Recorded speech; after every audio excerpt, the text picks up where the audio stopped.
Hello, I'm ArchieLuxury and welcome to the program Fuckers. And today I've got a paid question. This is from Nick Langley.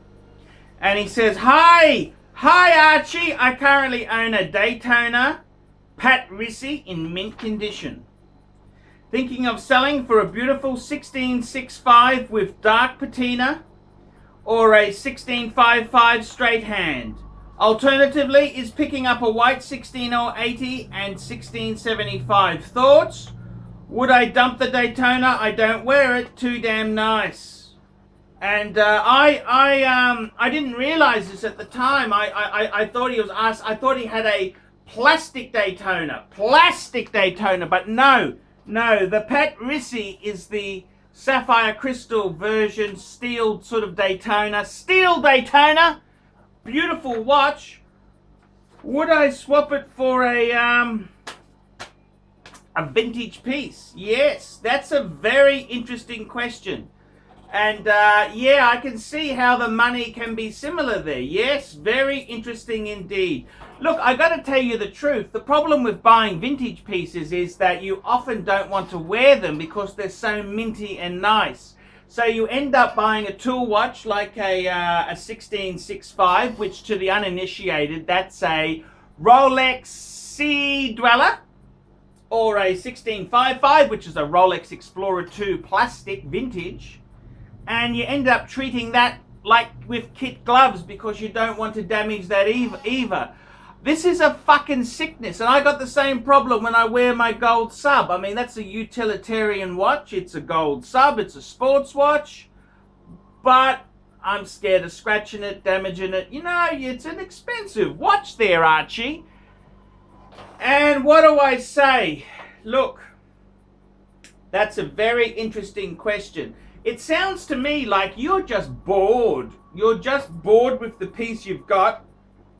And you're looking at flipping it, you know, because it's something interesting and exciting to do. And it becomes a minefield because you buy the wrong vintage watch and it could be a redial or it could be this or it could be that. And it's a disaster. I would say tread very carefully in the vintage game. Vintage is a hard game.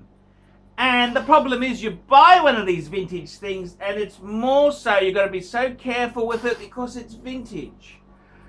What do I think? Well, you know, I kind of, you know, the problem with vintage is you've got to treat it with such kid gloves. So you're telling me you want to sell the Daytona, this modernish Daytona, because you're basically not wearing it because it's too precious. And you're going to buy something even more precious or fragile?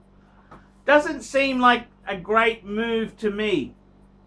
I think you'd probably be better off selling it, getting a 16570 white dial Explorer 2, perhaps a 16610 Submariner, having two, a GMT and a dive watch, and you can also add an Omega Speedmaster, man on the moon, and that'd be a nice trilogy to have there, which would be more usable. I think that's what you want. There's nothing wrong with the vintage Sea Dweller, but I'd probably be going for more usability because I think that's what's wrong with the choices you've made there. They're not usable. So in my opinion there, I'd be going for more usable things because at the end of the day, we're all going to die. And if I don't start wearing my gold sub, some other fucker's gonna get it out of the estate and I'll be thinking, why didn't I wear that fucking thing? So watches are to be worn, they're to be enjoyed, they're to be savored. They're a lovely extension of your personality and character, and you really should be enjoying them. So fuckers, slap the fuckers on and enjoy them. And if you can do that with the Daytona, keep it. But if you can't, that's my advice. 3, Explorer 2, 16570, pre-owned from Kenny Nguyen. A Date Submariner, 16610, and maybe a Omega Speedmaster Man on the Moon. Now, you're probably going to have to put some money in, of course. I know that. But that trilogy would be a great thing to work for. And I reckon that it'd be cool. What do you think? What do you think, fuckers? You tell me, what do you fuckers think of that? I'm ArchieLuxury. Tell me what you fuckers think of that. Nice one, Archie. Great vid. We specialize in the repair of Rolex and Patek Philippe watches. We've been doing the same thing for more than 25 years. We have Rolex technicians certified by Rolex who actually used to work for the company for many years, like if we're doing the work on the factory. We completely disassemble the watch and we put it to work like brand new condition.